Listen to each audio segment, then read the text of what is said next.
उत्तर प्रदेश में रामपुर आजमगढ़ के चुनाव परिणाम के बाद बहुजन समाज पार्टी ने 30 जून को एक अहम बैठक लखनऊ के कार्यालय में बुलाई है। बसपा प्रमुख मायावती के द्वारा बुलाई गई इस बैठक में प्रदेश के पदाधिकारियों और उनकी सेवा की समीक्षा की जाएगी। 2019 में समाजवादी पार्टी की गठबंधन के साथ उत्तर प्रदेश में 10 सीटें जीतने वाली मायावती 2024 के मिशन के लिए मुस्लिम दलित फैक्टर पर फोकस कर रही हैं।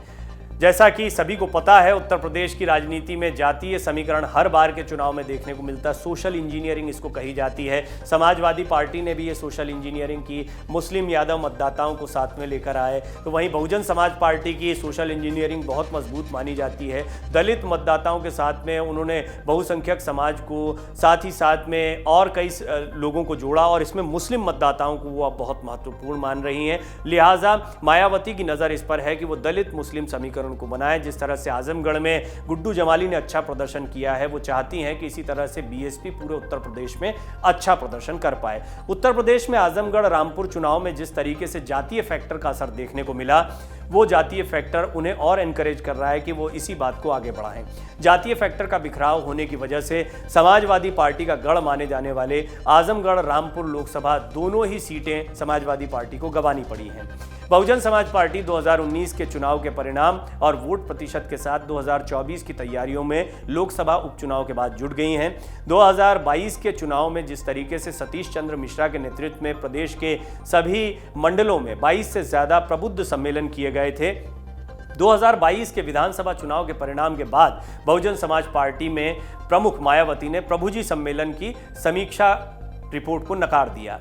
बहुजन समाजवादी पार्टी के सूत्र बताते हैं कि मायावती के वरिष्ठ नेताओं की बैठक में कहा गया है कि 2024 के चुनाव में प्रभुजी सम्मेलन करने के बावजूद भी बसपा को वोट नहीं मिला, जिसको लेकर बैठक और सम्मेलन किए गए थे। बसपा प्रमुख 30 जून को होने वाली बैठक में अभी से उत्तर प्रदेश की 80 लोकसभा सीटों पर उम्मीदवार तलाशने और जातीय समीकरण के साथ रिपोर्ट तैयार करने का निर्देश देंगी। ये बैठक बहुत महत्वपूर्ण रहने वाली है क्योंकि सोशल इंजीनियरिंग के लिए कई चीज़ों को मायावती इससे पहले भी आजमा चुकी हैं, जिनका जिक्र हमने किया। चाहे वो प्रभु सम्मेलन हो, चाहे वो ब्राह्मणों से कभी दूर जाना हो, कभी ब्राह्मणों के नजदीक आना हो, इस तरह के कई प्रयास बहुजन समाज पार्टी ने, मायावती ने किए हैं। दलितों के साथ वो कई और समीकरण और कॉम्बिनेशन बनाती हैं। इस बार वो जानती हैं कि दलित वोटर्स उनके साथ खड़े हैं, उन पर उन्हें बड़ा कॉन्फिडेंस है, बस उन्हें मुस्लिम मतदाताओं को साथ में लाना है।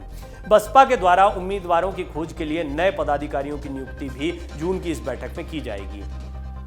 आजमगढ़ लोकसभा क्षेत्र के उपचुनाव में बसपा भले ही तीसरे नंबर पर रही हो, लेकिन उसकी रफ्तार अच्छी रही, उसका वोट प्रतिशत बढ़ा। बसपा प्रत्याशी गुड्डू जमाली को 2.5 लाख से ज्यादा वोट मिलने का असर ये रहा कि साइकिल यहां पंक्चर हो गई, भाजपा सिरमौर बन गई। हालांकि निरहुआ को पिछली बार के मुकाबले कम वोट मिले हैं, लेकिन वो जीतने में कामयाब हो गए और आप अंदाजा इसी बात से लगा सकते हैं कि जीत का मार्जिन महज 8,000 10,000 वोटों के आसपास रहा। 10,000 वोटों की ही लीड पूरे टाइम देखने को मिली जब मतगणना चल रही थी और इसकी बहुत बड़ी वजह थी कि गुड्डू जमाली भी टक्कर में कहीं ना कहीं लगातार इन दोनों प्रत्याशियों धर्मेंद्र यादव और निरहुआ के पीछे पीछे बने हुए थे।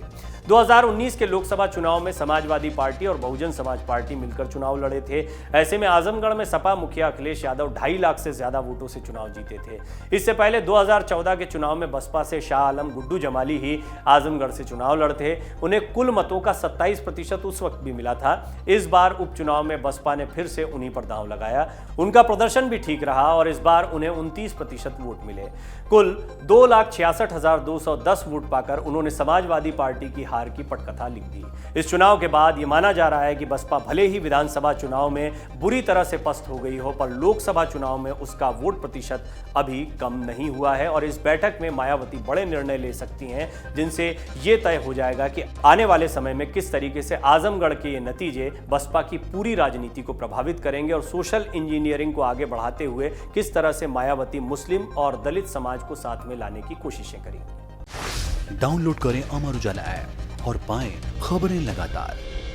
अगर आप ये वीडियो YouTube पर देख रहे हैं तो हमारे चैनल को सब्सक्राइब करें और बेल आइकन को दबाना ना भूलें। अगर आप Facebook पर ये वीडियो देख रहे हैं तो हमारे पेज को लाइक करें।